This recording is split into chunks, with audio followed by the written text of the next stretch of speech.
Today we're talking about the recent reemergence of Casey Anthony. Long story short, in 2008, Kaylee Anthony went missing, and her mom didn't report it for 30 days and was caught partying and having a great time without her daughter being there. It was a big stink for a long time. 3 years later, she was acquitted by a jury and declared not guilty of murder or any charges related to the death of her daughter. She did end up being found guilty of lesser charges of lying to police.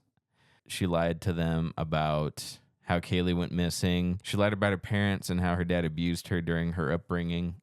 When a lot of us were younger, it caused a big uproar when she got found not guilty. It was the talk of the town. Before social media, it was about as popular as you can get. But that's not what I want to talk about today. I want to talk about how a couple days ago, she decided to hop on TikTok. She decided to crawl out of whatever trash can she was hiding in to tell her side of the story on TikTok.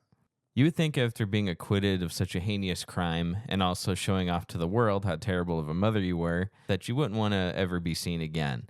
In fact, nobody's seen her for quite a while, and I believe there was a documentary about her not too long ago. She was just as insufferable in that as she is now in her videos. But honestly, most of us, if we'd been accused of such a crime and there's no evidence that we didn't do it, then most of us wouldn't be hopping on any social media or anything like that to be seen by the public. We'd mostly keep our heads down. Not Casey. So after over a decade, let's see what Casey has to say. This is my first of probably many recordings on a series that I'm starting. I am a legal advocate. I am a researcher. I've been in the legal field since 2011. She's been in the legal field since 2011. Well, gee, what does that mean? This is the case of the state of Florida versus Casey Marie Anthony. Oh, you meant tried for murder in 2011. I didn't know that qualified as legal work, but hey, you know, it's 2025. You can be whatever you want to be. As we're listening to this, I want you to think for just a second. What do you not hear in this? The whole point of this is for me to begin to reintroduce myself. I'm doing this both personally for me, but in a professional capacity. Moving forward, the majority of what you will see will be me speaking in a professional capacity. My goal is to continue to help give a voice to people, to give people tools and resources that they can utilize so they actually know where they can turn to. You don't really hear about her daughter. Jeez. I don't think that should be coming as a surprise to anybody, though. You know what I do hear? I'm not going to talk about my parents. This is for me. This accounts for me. I'm an advocate for other people. All I hear is a bunch of selfishness and garbage. She's a legal advocate. Legal advocate for what?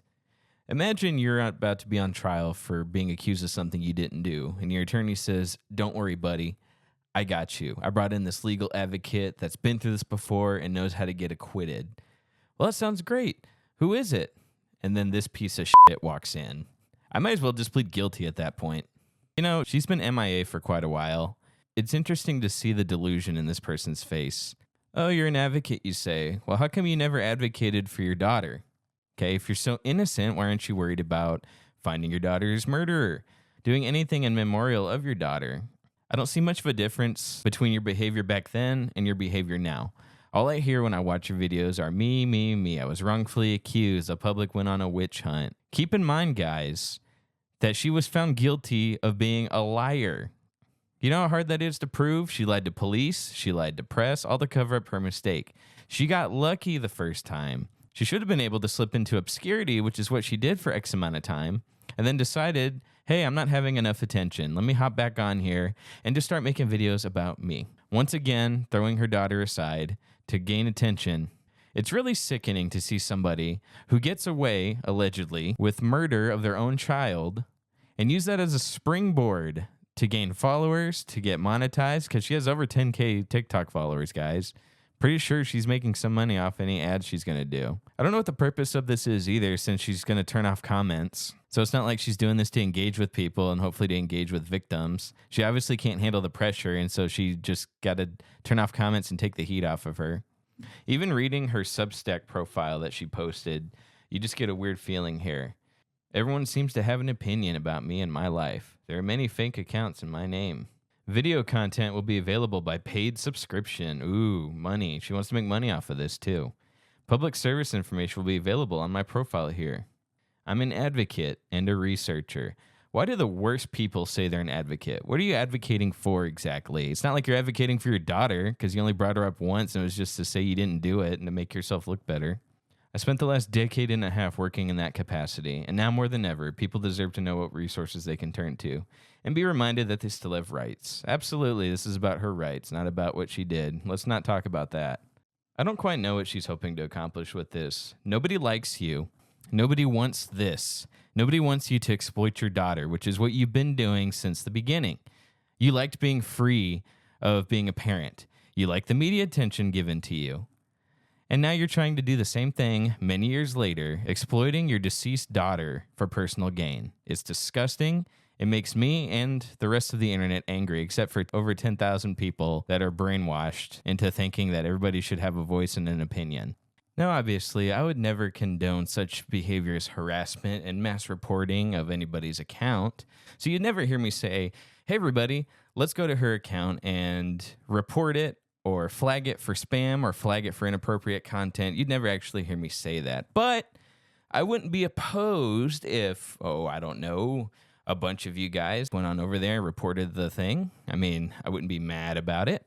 Just to get the account taken down, because she clearly won't take it down. Let me be clear. She was found not guilty of murder by an actual jury. So I can't sit here and say she killed her daughter, because you definitely know she'll start suing people for defamation. She can catch anybody expressing their opinion and trying to flip it around in a court of law. So I'm not going to give her the satisfaction of having that over my account. It's my opinion, this is nothing more than just wanting to get attention, and it's really sick that she has to exploit her deceased daughter to do that. But let me know what you guys think in the comments. I just got super angry and wanted to express my rage. Obviously, she's going to keep making videos. Whether the comments will be on or off will remain to be seen. Do you think this is going to be a good time for redemption on her end? Do you think she's doing this for any other reason than for attention? Let me know what you guys think in the comments.